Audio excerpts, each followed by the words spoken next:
Donald Trump has a very particular view on tariffs. He believes that when the US imposes tariffs on goods from other countries, those countries are the ones footing the bill.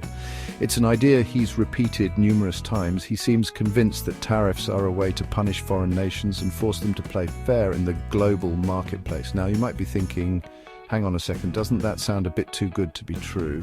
Well, you'd be right to be skeptical. Most economists would tell you that the reality of tariffs is a bit more complicated than that. They'd argue that while tariffs can sometimes achieve specific policy goals, they often come with unintended consequences. In the next section, we'll delve into the nitty-gritty of how tariffs actually work.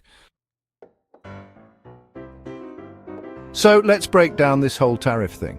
Imagine a scenario where the US slaps a hefty tariff on imported steel from China. Those shiny rolls of steel arrive at American ports ready to be turned into cars, bridges, and washing machines. But before they can be unloaded, the tariff kicks in.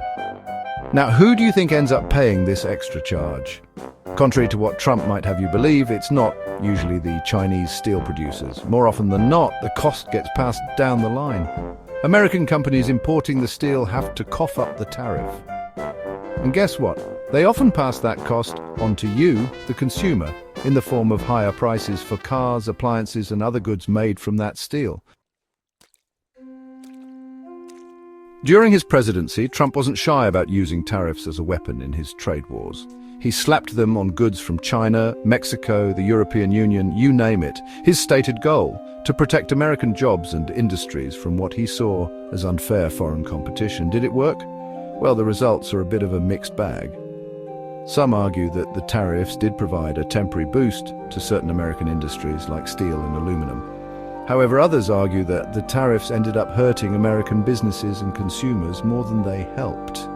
They point to higher prices for businesses and consumers, job losses in industries hit by retaliatory tariffs, and increased uncertainty in the global economy. Fast forward to 2025 and Trump is no longer in the White House. But that hasn't stopped him from weighing in on matters of trade. He recently met with Canadian Prime Minister Justin Trudeau, and the topic of trade, unsurprisingly, came up. Details of their meeting are scarce, but we know they discussed the possibility of a new economic deal between the two countries. Now, this wouldn't be a Trump story without a little bit of controversy. There's been speculation, and let's be clear, this is just speculation, that Trump might still harbor ambitions of, shall we say, incorporating Canada into the United States.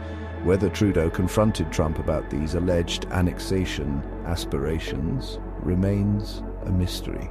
As for the future of trade relations between the two countries, well, let's just say it's probably a bit too early to tell if they'll be sharing maple syrup and Budweiser anytime soon.